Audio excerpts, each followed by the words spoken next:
오늘 설교 말씀 그 땅에서 그 해에 여호와께서 이삭에게 100배나 복을 주셨다 하는 말씀입니다. 그 땅에서 결론적으로 말씀드리면 이삭이 실패한 땅에서 그 해에 이삭이 실수한 바로 그 해에 하나님께서 이삭이 실수했으면 몽둥이를 주셔야 되는데 몽둥이 대신에 복을 주셨다 하는 말씀입니다. 우리가 인생을 살다 보면 위기를 만나기도 하고 시험과 갈등과 유혹을 만나게도 됩니다. 우리의 자녀들이 우리가 당했던 똑같은 위기를 경험하기를 바라는 부모는 아마 아무도 없을 것입니다. 그럼에도 불구하고 우리 자녀들도 살다 보면 우리가 겪었던 똑같은 위기를 만나게 될 수도 있습니다. 문제는 위기를 만났을 때에 어떠한 방법으로 그 위기를 헤쳐가기를 원하시는가? 만약에 우리의 자녀들이 우리가 인생의 위기를 만났을 때에 해결했던 바로 그 방법으로, 내가 했던 방법으로 헤쳐가기를 기대한다면 우리는 잘 살고 있다 이렇게 말할 수 있을 것입니다. 근데 만약에 우리 자녀들은 나처럼 살지 말았으면 하고 생각이 든다면 우리가 무엇인가 인생을 잘못 살고 있는 것이죠. 어느 날 우리 자녀들이 인생의 위기를 만났을 때 내 아버지는 이때 어떻게 해결하시더라. 내 어머니는 맞아. 그때 무릎을 꿇고 이 자리에서 말씀 붙들고 일어서시더라. 하나님께서 내 부모님에게 주셨던 삶의 자원들을 어떻게 나누고 섬기고 살았더라 하는 것을 추억할 수 있다면 아마도 우리는 인생을 헛되게 살지 않았다는 증거가 될 것입니다. 이제 불행하게도 이삭은 아버지 아브라함이 경험했던 똑같은 실수를, 똑같은 위기에서 똑같은 실패의 실수를 경험을 하게 되는데요. 우리가 성경을 보면서 바로 이 부분입니다. 성경에서 숱하게 많은 우리 믿음의 선진들의 삶의 족적을 우리가 보면서 어떤 사람들은 때로는 실수하고 실패하고 넘어지고 하는 모습을 우리가 보면서 성경에서 이러한 모습을 우리들에게 보여주는 이유는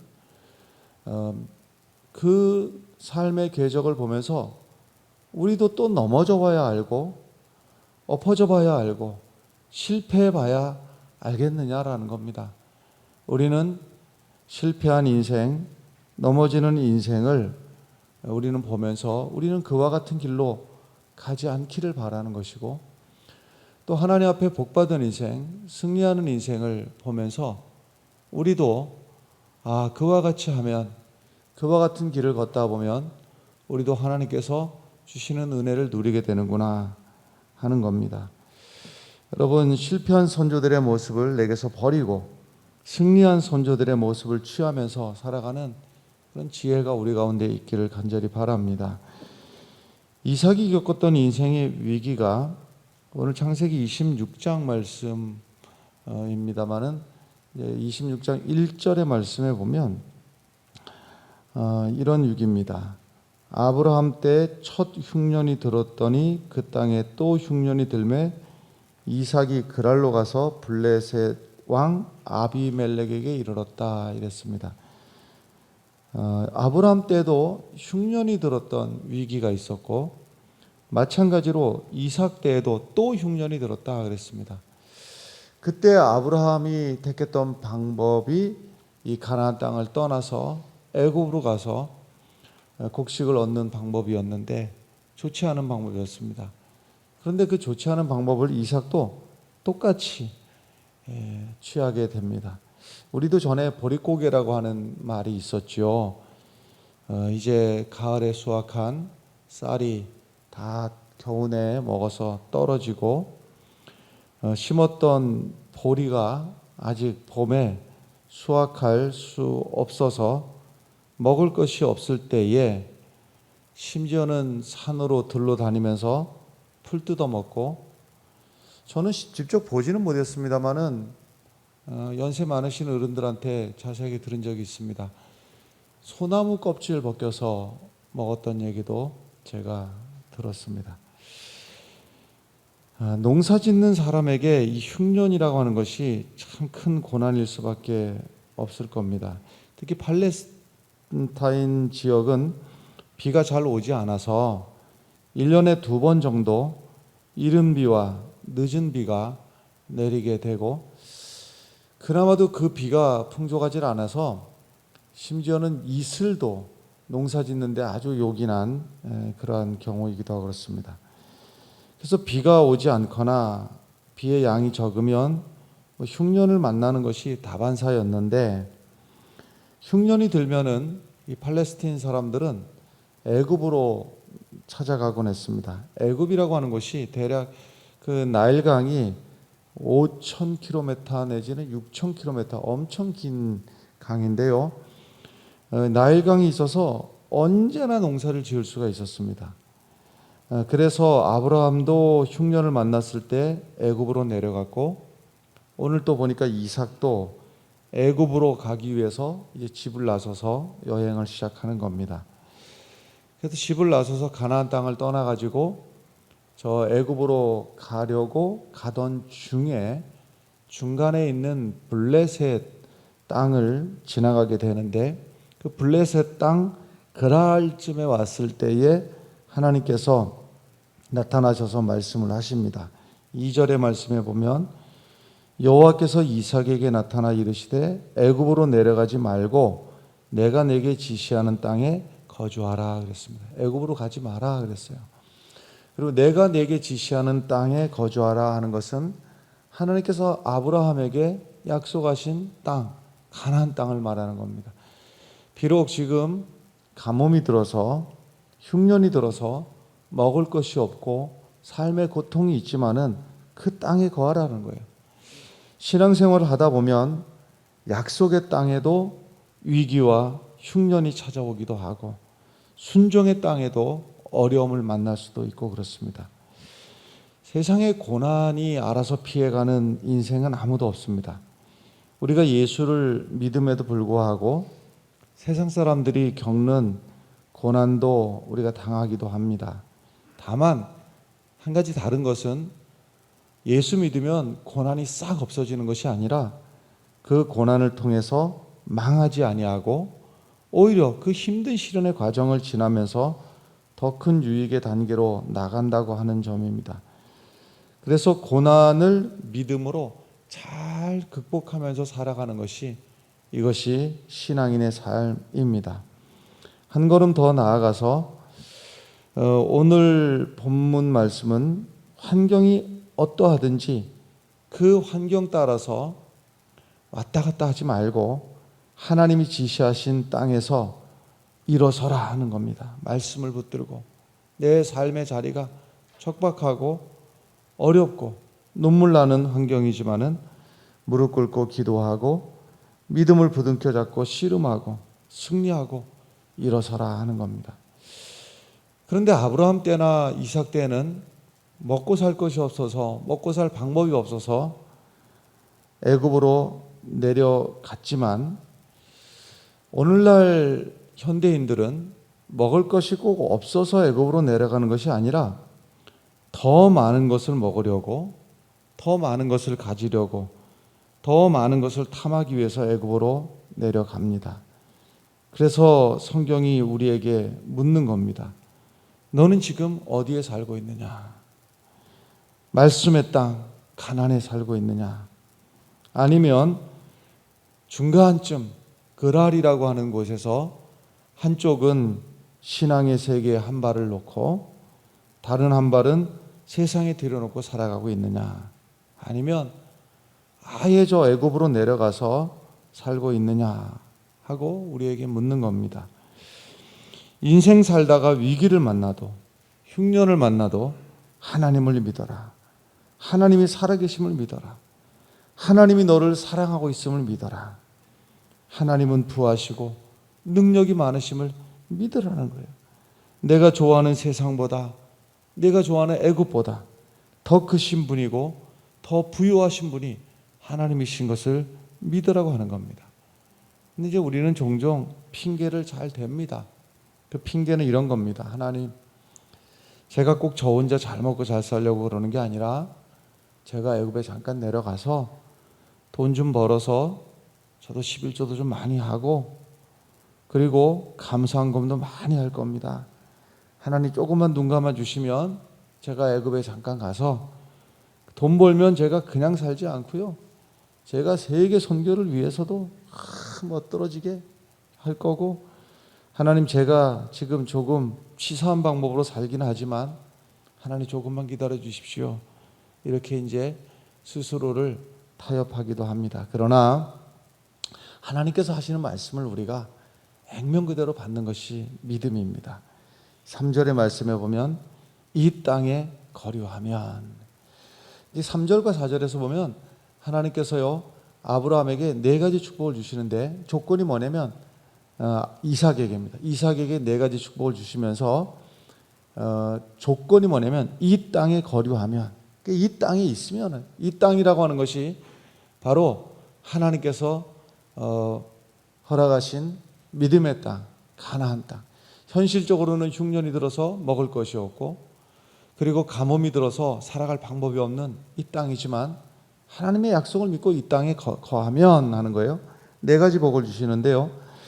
첫 번째는 내가 너와 함께 있어 내게 복을 주고 하는 겁니다. 내가 너와 함께 있겠다라는 거예요. 이것이 첫 번째 복입니다. 내가 너와 함께 있겠다. 말씀의 땅에 거하면 고난이 있어도 기도하면서 약속의 땅에 머물면 하나님의 살아계심과 능하심과 하나님의 풍성하심을, 하나님이 함께 하시는 복을 주겠다라는 거예요. 그 신구약 성경을 통틀어 가지고서는요, 창세기 1장부터 말씀이 쭉 오지 않습니까? 말씀이 오면서 요 26장에서 그 성경에 많이 나오는 그 중복되는 축복 있잖아요. 하나님께서 내가 너와 함께 하겠다라는 복, 하나님이 함께 하겠다는 이 복, 달리 말하자면 이것이 이제 임마누엘의 복인데요. 하나님이 너와 함께 하겠다라는 이 복이 지금 이삭에게 지금 인류 역사에서 처음으로 하나님이 복을 주시는 거예요. 내가 너와 함께 하겠다라는 거예요. 이 복이 성경에 보면요, 이제 이 다음부터는요 반복이 되는데요. 이삭과 함께 하셨던 하나님, 야곱과 함께 하셨다. 그러니까 아무개와 하나님이 함께 하셨다는 이 말 자체가 하나님께서 이 사람에게 복을 주신다라고 하는 겁니다. 하나님께서 요셉과 함께 하셨더라. 하나님께서 모세와 함께 하셨더라. 여호수아와 함께 하셨더라. 이 복이요 이삭부터 시작하는 겁니다. 그러니까 이삭에게 이 복을 주시면서 전제 조건이 약속의 땅에 머물면 하는 거예요. 약속의 땅을 떠나지 않으면, 하나님께서 주신 약속의 땅에 어려움이 있어도 눈물을 흘리면서도 이를 악물고서라도 있으면 하나님께서 내가 너와 함께 하겠다. 두 번째 주시는 복이 3절에 계속 나오는데요. 이 모든 땅을 너와 내 자손에게 주리라 하는 겁니다. 내가 이 모든 땅을 너와 내 자손에게 주리라. 내가 잘 될 뿐만이 아니라 내 자손에게도 이 약속한 땅을 너에게 줄 것이다. 세 번째는 이제 4절에 나오는 것인데요. 내 자손을 하늘의 별과 같이 번성하게 하며, 자손의 복을 주겠다.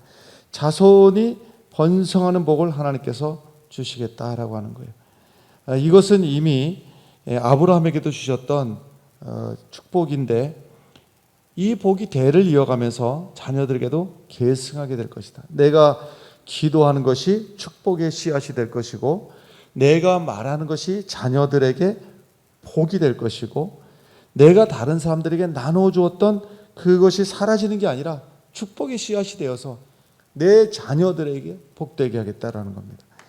그래 마지막 4번째는 내가 내 아버지 아브라함에게 맹세한 것을 이루어 주겠다라고 하는 거예요. 아브라함에게 약속하신 것, 천하 만민이 너의 자손으로 말미암아서 복을 받게 될 것이다 라고 하는 이 복을 하나님께서 주시겠다고 하는 겁니다. 그러니까 이 복이 뭐 네 가지로다가 이렇게 나누고 있습니다만은요, 결국은요 다 합치게 되면은 우리가 믿음 안에 거하게 되면 무엇을 하든지 움직이는 그 자체가 복이 될 것이고, 우리 자신이 복덩어리가 되고 내가 복의 근원이 될 것이다. 내 말로 말미암아서 내 주변 사람들이 흥하게 될 것이고, 나로 말미암아서 주변 사람들이 행복하게 될 것이고, 내 삶의 스타일 보고 주변 이웃들이 영향을 받게 될 것이다라는 거예요. 그 이유가 뭐냐? 5절의 말씀인데요. 이는 아브라함이 내 말을 순종하고 내 명령과 내 계명과 내 율례와 내 법도를 지켰습니다. 이는 하는 것은 아브라함을 기억해 보라는 거예요. 아브라함이 하나님과 맺었던 그 약속의 말씀을, 하나님과 맺었던 약속을 소홀히 생각하지 않고 성실하게 그 하나님 말씀을 준행하며 지켰다고 하는 거예요. 여러분, 우리가 인생의 고난과 위기를 맞이했을 때 약속의 땅에 머물기만 하면, 믿음의 땅에 머물기만 하면, 말씀 붙들고 힘들어도 우리가 씨름하다 보면 우리가 아브라함의 복을 우리가 누리는 그 축복을 우리가 아브라함과 같은 복의 근원이 되고 축복의 시작이 되고 너는 복이 될지라는데 복덩어리가 된다고 하는 얘기입니다. 여러분 때에서 저주와 갈등이 끝나기를 축복합니다. 원망과 실패가 사라지기를 간절히 바랍니다. 가난과 질병과 방황이 끝나기를 주 예수의 이름으로 간절히 축원합니다. 축복의 가문을 만들어가는 것이지요. 그래서 우리가 먼 훗날 우리 자녀들이 말이죠, 우리 자기의 인생을 돌아보면서 여러분들의 자녀들이 이렇게 말했으면 참 좋겠어요.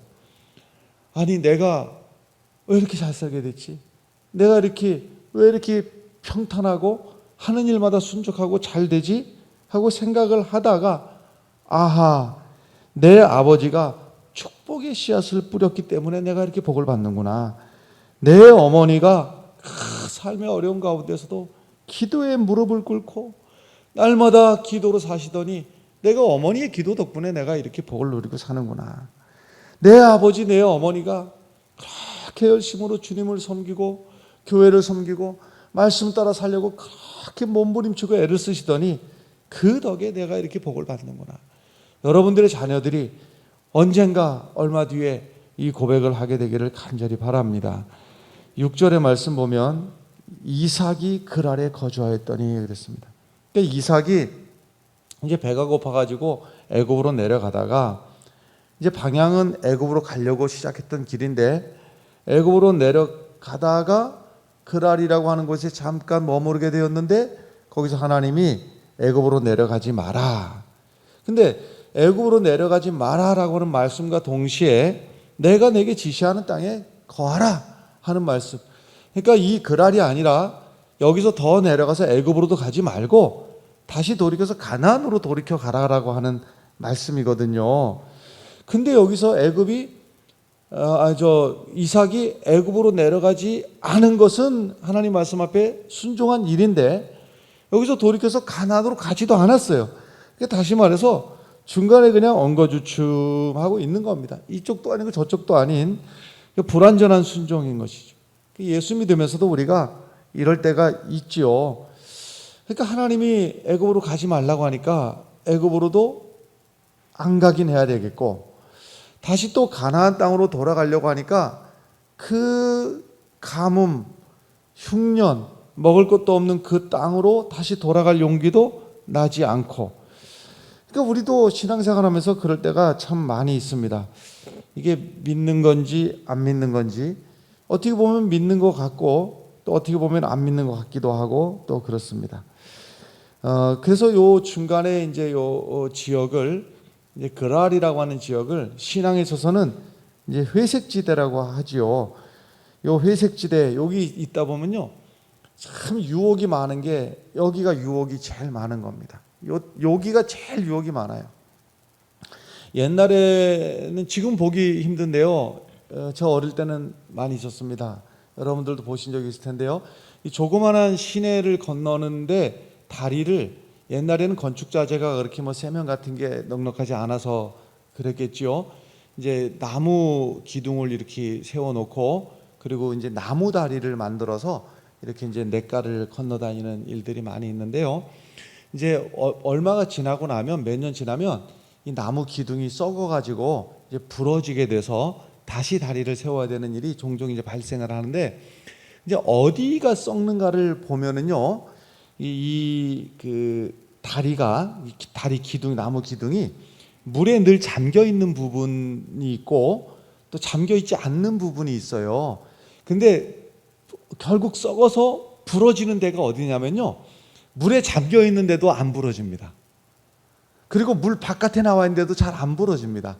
딱 어디가 부러지는가 하면요, 물이 좀 많으면은 물에 잠겼다가 물이 없어지면은 또 이렇게 물에 빠졌다가, 그래서 잠겼다 빠졌다 하는 요 중간 부분이 결국은 부러지게 돼요. 썩게 되고 부러지게 돼서 다시 다리를 다시 놔야 되는 거예요.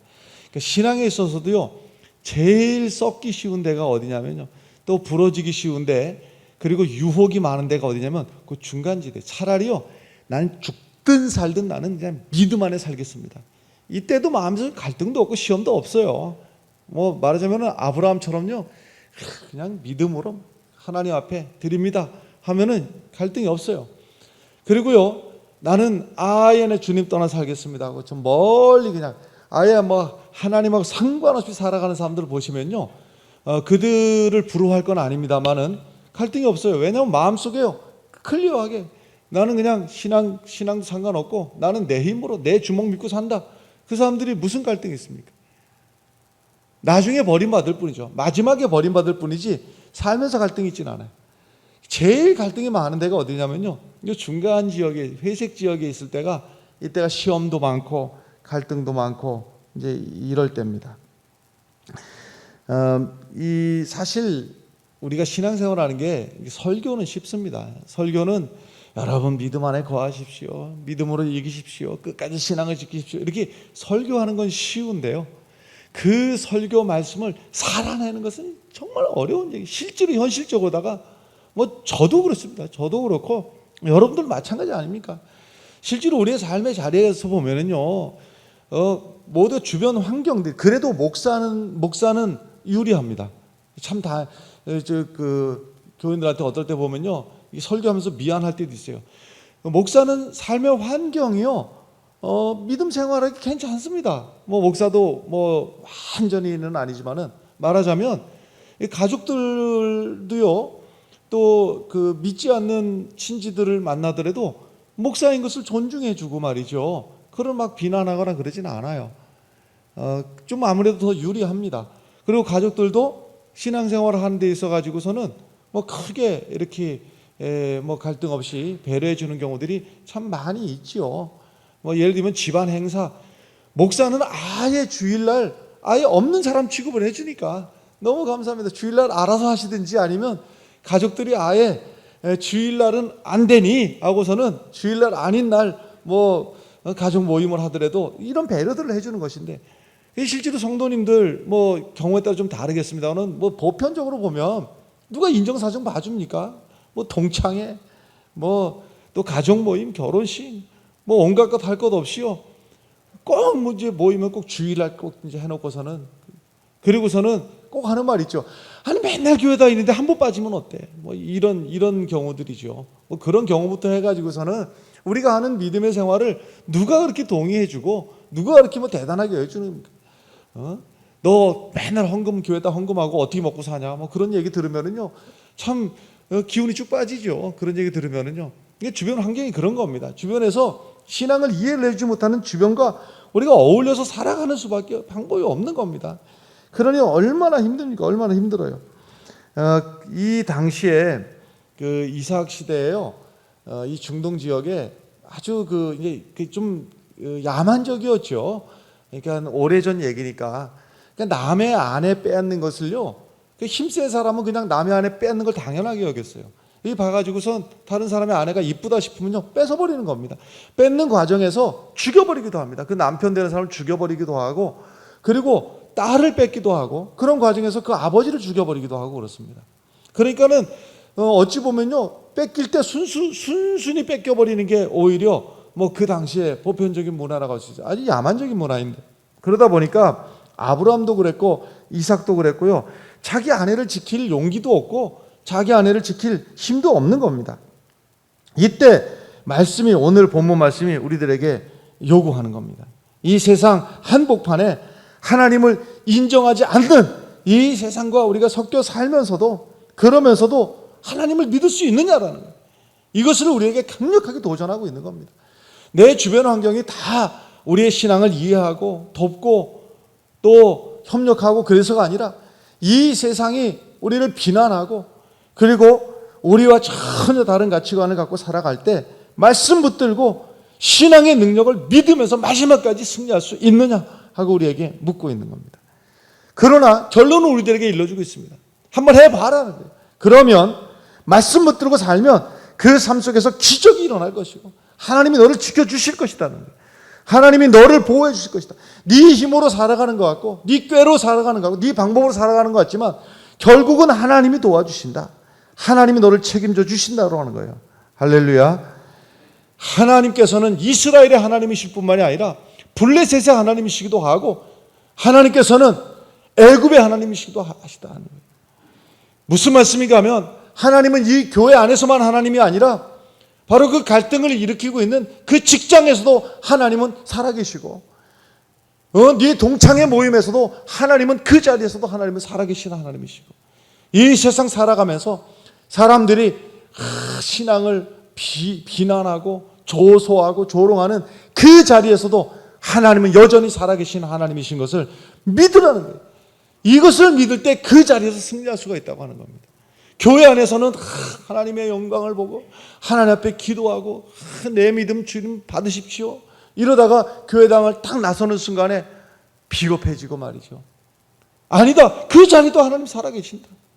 내 앞에 대적이 원수가 너를 둘러 진치고 있어도 그 자리에도 하나님은 살아계신다는 거예요. 블레셋 가운데서도 하나님은 살아계시고 애굽 안에서도 하나님은 살아계시다는 거예요. 여러분, 이것이 우리가 승리할 수 있는 비결인 줄로 믿습니다. 좋은 설교 들으면 신앙이 좋아질 것 같죠. 천만의 말씀. 좋은 설교 듣는다고 어떻게 신앙이 좋아집니까? 그 말씀 붙들고 내 삶에서 무릎 꿇고 기도하고 하나님 말씀 붙들고 적절하게 살아갈 때 그것이 내게 믿음이 되고 하나님의 축복이 현실이 되는 겁니다. 설교를 듣는다고 해서 달라지는 건 아무것도 없습니다. 그 말씀을 듣고 하나님의 말씀을 내 삶에서 살아낼 때 하나님의 역사는 현실이 되고 하나님의 축복이 현실이 되고 하나님의 약속이 현실이 되고 하나님의 계획이 내 삶에 현실적으로다가 축복으로 이루어진다고 하는 말씀입니다. 내가 들었던 말씀에 내 가치를 투입해야 되고 거기에 에너지를 쏟아야 되고 말이죠. 그 거저되는 것이 아니라 애씀과 수고 속에서 하나님의 축복은 내 삶의 현실이 되는 겁니다. 근데 결론적으로다가 이런 말씀이 참 위안이 돼요. 그 이삭이 말이죠. 그러지 못했어요. 근데 우리가 이제 성경 말씀 듣다 보면요, 이제 성경 말씀 보다 보면은 존경을 하면서도요 좌절감이 느껴질 때가 참 많이 있습니다. 솔직한 제 심정입니다. 다니엘 같은 분을 보면서는요 존경하기가 너무너무 존경해요. 정말 다니엘 같은 믿음 얼마나 귀하고 눈물나게 존경스럽습니다. 그런데 과연 사자굴에 들어갈 것을 딱 전제해 놓고 나서 남들이 보든지 말든지 예루살렘을 향해서 열린 창을 딱 열어놓고서는 거기서 말이죠 하루에 3번씩 하루에 한 번만 기도해도 대단하고 창문 닫고 기도해도 어마어마한 일인데 창문을 열어놓고 남들이 보든 말든 하루에 3번씩 기도했더라. 사자굴에 들어가려니까는 지발로다가 그냥 들어가는 겁니다.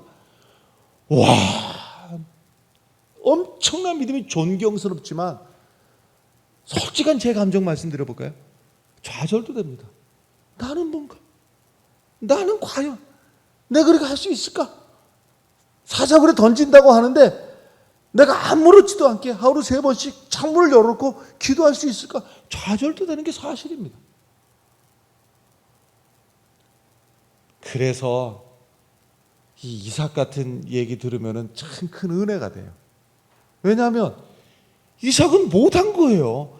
하나님이 애굽으로 가지 말라 근데 거기까지는 어떻게 좀 안 간 것까지는 잘했는데, 하나님이 약속하신 땅으로 가라고 그랬는데 그건 또 안 가요. 중간쯤에 있는 거예요. 이거 순종인지 불순종인지 믿음인지 불신앙인지 도대체 애매한 중간쯤에 믿음이 있다 할 수도 있고 없다 할 수도 있는 거기쯤에 꼭 여러분과 저 같지 않습니까? 이게 은혜가 돼요. 이게. 참. 그런데 말이죠. 그 못난 이삭. 이삭은 못난이에요. 못난인데 말이죠. 이 하나님이 말이죠. 영어도 못하는 사람이 영어에서 죄송합니다만은 하나님 because of의 하나님이 안 해요. 그러니까 우리가 대단하기 때문에 우리가 우리가 최고이기 때문에 우리가 의롭기 때문에 우리가 어마어마하기 때문에 하나님이 우리를 복 주시는 게 아니더라는 얘기예요. In spite of 그럼에도 불구하고 못났음에도 불구하고 부족함에도 불구하고 염치 없음에도 불구하고 그럼에도 불구하고 은혜 주시는 하나님이신 것을 믿으시길 바랍니다. 이삭을 보니까 그게 은혜가 되는 거예요. 이삭 저 모양이 꼭 내 모양 같은데 하나님이 그냥 몽둥이를 들어가지고 지금 이놈의 자식 어찌 당장 가나안으로 가지 못할까 하고서는 하나님 몽둥이를 내리칠 것 같은데 아니 충성하지 못했음에도 약점이 많음에도 허물이 많음에도 불구하고 여전히 못난이 이삭에게 하나님께서 심지어 우리들에게도 주신 말씀, 약할 때 강함 주시네. 우리가 잘나서가 아니라 우리가 약한 모습을 보면서 거기서 하나님은 내 약할 때 하나님께서 나를 세워주시고 내가 못났을 때도 하나님은 나를 잊지 아니하시고 이 하나님의 이 마음을 헤아리기 위해서 우리에게 자식을 주셨나 봐요. 자식들 중에서 잘난 아들은 국가의 아들, 돈 잘 버는 아들은 장모의 아들, 신용불량자 아들은 내 아들. 부모의 마음이 말이죠.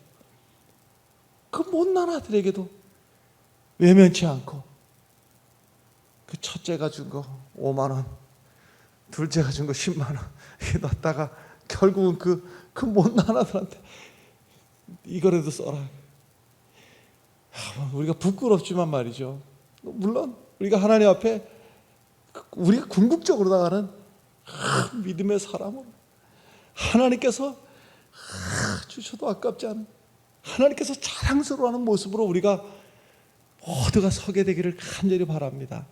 저도 꼭 그렇게 됐으면 좋겠어요. 그런데 그럼 못났어도 하나님께서는 버리지 않고 외면치 아니하시고 남들은 다 손가락질하고 남들은 다 비난하는 그 자리에서 지금요 이삭이요 뭔 짓을 했는가 하면요 믿음의 사람이 좀 믿음의 사람답게 살아야 될 거 아니에요. 근데 가가지고서는요 하는 짓이 뭔 짓을 하는가 하면요 자기 마누라 하나 지키지 못해가지고 자기를 해하고 자기 마누라 뺏어갈까봐 내 아내 아니라고 꼭 내 아내 아니라고는 안 했으나 뉘앙스가 내 누이라고 이렇게 한 거 보면 어쩌면 지 아버지 한 짓이랑 똑같은 짓을 해요. 이게 자기 아내를 지키지 않겠다는 의미죠. 내 아내가 아닙니다 이렇게 말을 안 했지만은 애둘러서 내 누이입니다 이렇게 말을 해요. 그래갖고 이것이 이제 들통나잖아요. 그래갖고 야단 맞잖아요. 너 말이야 어떻게 왜 거짓말해가지고 하마터면 네 아내를 내 뺏을 뻔했잖아. 아니 불신앙의 사람에게 믿음의 사람이 책망을 받는 얼마나 부끄러워요. 얼마나 부끄러워. 이것은요 내 체면이 깎이는 문제가 아니라 하나님 얼굴에 먹칠을 하는 문제 아니겠어요? 이렇게 못난 이삭 실수투성이 허물 많고 그런데 그 땅에서 그 해에, 그러니까 이삭이 사고치고 실수하고 부족한 그 자리에서, 그 해에, 바로 그 실수한 그때에, 그때도 하나님께서 이삭에게 100배나 복을 주셨다. 이게 복음입니다, 여러분. 이게 복음이에요. 좋은 얘기 한다고 설교가 아니고, 좋은 얘기는요, 강연도 좋은 얘기고 연설도 좋은 얘기고 다 좋은 얘기 아니에요. 복음이 되는 건 뭐냐면요, 우리가 연약함에도 불구하고, 우리가 못났음에도 불구하고, 그래도 말이죠, 세상으로 가지 않고, 그렇게 어찌 좀 그래도 주님 곁에 있어 보려고 이러고 있는 우리의 모습을 주님께서는요, 책망하지 아니하시고 주님께서 주실 은혜가 있다고 하는 사실을 믿으시길 바랍니다.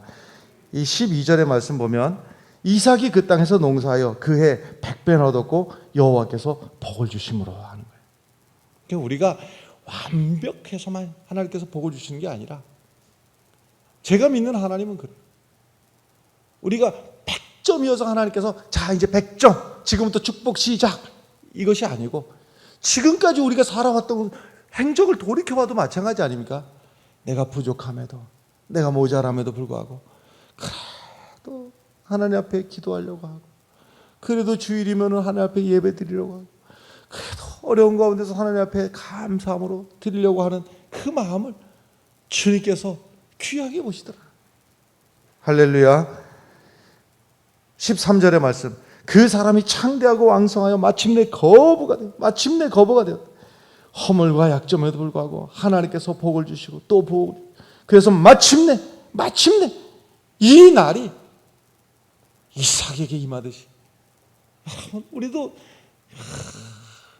힘든 가운데서도 하나님 믿어보려고 하는 그 믿음 가운데 하나님께서 여러분들에게 주시는 이 마침내가 임하시기를 간절히 바랍니다. 운동 경기에서 절대 중간 결선하지 마라 그래요. 무슨 말씀이냐면, 축구하다가 3대1로 이기고 있어도요, 야 우리가 이기고 있네, 그렇게 하지 말라는 얘기예요. 또 3대1로 지고 있어도 우리가 지고 있네, 그러지 말라는 얘기예요. 중간 결선하지 말고 끝장을 보자는 거예요. 끝장. 내가 현재 지고 있는 것 같아도 이길 수도 있고, 이기고 있는 것 같아도 질 수도 있는 것이 운동 경기듯이 우리 신앙도 마찬가지입니다. 여러분, 우리 신앙의 중간 결선이 아니라 마지막까지 주님만 바라보면서 표대를 향해서 나아가다 보면 우리의 삶 가운데 이런 일도 만나고 저런 일도 만나고, 어떨 때는 내가 스스로 내가 미울 때도 있고, 그러나 하나님께서는 내가 생각해도, 내가 한심한 그때에도 하나님은 나를 귀하게 여기고 계신 하나님. 이게 복음인 거예요. 이게 이삭이 말이죠, 참 하나님 도와주셔서 하는 일마다 잘 됐어요. 이 우물을 파면요, 어물이 펑펑 나는 거예요. 이제 우리식으로 하자면, 이제 우리는 우물 팔 일 없으니까 말하자면은 조그마한 식당을 하나 열었는데, 뭐 대단한 일도 아닌데 그냥 온 동네 사람들이 웬일인지 모르겠는데 그 집으로만 나가는 거예요. 근데 왜 이제 이 장사하는 분들의 마음이 이제 느껴지는 게 뭐냐면, 어느 집에 장사가 몰리잖아요. 그러면 그 집이 손님 다 뺏어가는 것처럼 생각이 드는 거예요. 그래서 미운 생각이 들어요. 저 집만 망하면 저 손님이 우리에게 오겠지. 근데 저 집 망한다고 우리에게 그 손님 오지는 않습니다. 근데 어쨌든 그런 마음이 들죠. 똑같은 거예요. 이삭이 우물을 팠더니 옆에 와갖고서는 네가 우물이 잘 나니까 우리가 우물이 안 나잖아, 우리 우물이 마른 게 네 우물 때문이야 하고 와갖고 그걸 갖다가 이제 다 막아버려요. 맞으면은 식당 폐업시켜 버리는 거죠. 와서 막 깡패짓 해갖고. 그러기를 또 우물을 파요. 그럼 또 물이 나. 근데 또 와서 또 막아버려. 이것을 갖다가 막고 이삭이 다시 이것을 피해서 또 하고 하던 중에 보니까 자기도 모르는 사이에 어디로 와 있는가 하면 가나안까지 와버렸네. 할렐루야. 그러니까 자기 의지로다가 가나안에 온 게 아니라 하는 일을 막아버리고. 여러분, 우리 인생에서 말이죠, 막힌다 하더라도 꼭 막히는 것이 아니라 나도 모르는 사이에 하나님께서 예비하신 약속의 땅, 축복의 땅으로 하나님께서는 인도해 가시는 과정이라 믿음으로 받아들이시기를 간절히 바랍니다.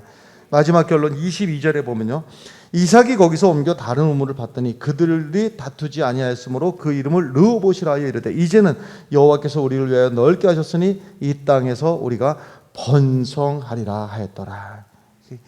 이 땅이 어디냐면요, 우리가 가는 곳이 축복의 땅이 된다는 얘기입니다. 우리가 가는 곳이. 왜냐하면 하나님의 인도하심이 있기 때문에, 나도 모르는 사이에 하나님의 인도하심이 있기 때문에 그래요. 26절의 말씀, 아비멜렉이 그 친구 아웃삭과 군대 장관 비골과 더불어 그랄에서부터 이삭에게로 온지라. 27절, 이삭이 그들에게 이르되 너희가 나를 미워하여 나에게 너희를 떠나게 하였거늘 어찌하여 내게 왔느냐. 28절, 그들이 이르되 여호와께서 너와 함께 계심을 우리가 분명히 보았으므로 우리의 사이 곧 우리와 너 사이에 맹세하여 너와 계약을 맺으리라 말하였다. 우리가 분명히 봤다.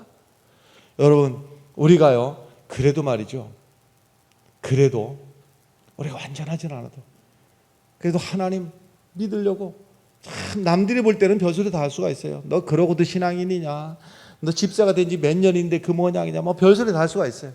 그러나 말이죠, 주님께서는요, 여러분들도 귀하게 여기신다는 사실, 그 자리에서 하나님께서는 물론 우리가 믿음 안에서 하나님 앞에 한 발짝 더 나가서기를 원하시지만 하나님께서는 내 삶의 자리에서도 여전히 살아계시고 이삭에게 100배 축복하시던 하나님께서 여러분들의 삶의 자리에서도 하나님을 절대적으로 믿고 의지할 때 하나님께서 여러분들에게도 100배 축복을 현실로 주시려 믿습니다.